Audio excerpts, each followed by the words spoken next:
Genesis chapter 2. Thus the heavens and the earth were completed, and all their hosts. By the seventh day God completed his work which he had done, and he rested on the seventh day from all his work which he had done. Then God blessed the seventh day and sanctified it, because in it he rested from all his work which God had created and made. This is the account of the heavens and the earth when they were created, in the day that the Lord God made earth and heaven. Now no shrub of the field was yet in the earth, and no plant of the field had yet sprouted, for the Lord God had not sent rain upon the earth, and there was no man to cultivate the ground. But a mist used to rise from the earth and water the whole surface of the ground. Then the Lord God formed man of dust from the ground, and breathed into his nostrils the breath of life, and man became a living being. The Lord God planted a garden toward the east in Eden, and there he placed the man whom he had formed. Out of the ground the Lord God caused to grow every tree that is pleasing to the sight and good for food, the tree of life also in the midst of the garden, and the tree of the knowledge of good and evil. Now a river flowed out of Eden to water the garden, and from there it divided and became 4 rivers. The name of the first is Pishon.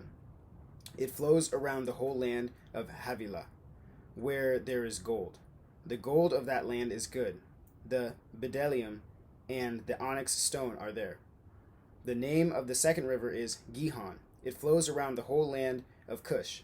The name of the third river is Tigris. It flows east of Assyria. And the fourth river is the Euphrates. Then the Lord God took the man and put him in the garden of Eden to cultivate it and keep it.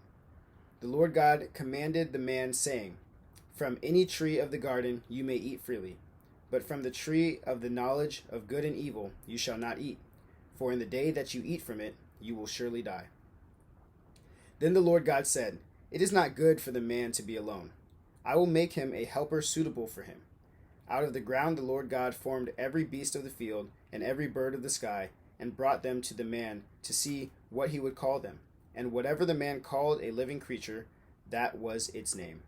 The man gave names to all the cattle, and to the birds of the sky, and to every beast of the field. But for Adam there was not found a helper suitable for him. So the Lord God caused a deep sleep to fall upon the man, and he slept. Then he took one of his ribs and closed up the flesh at that place. The Lord God fashioned into a woman the rib which he had taken from the man, and brought her to the man. The man said, "This is now bone of my bones, and flesh of my flesh. She shall be called woman, because she was taken out of man. For this reason a man shall leave his father and mother and be joined to his wife, and they shall become one flesh." And the man and his wife were both naked and were not ashamed. Thank you for sharing this time in reading Genesis chapter 2.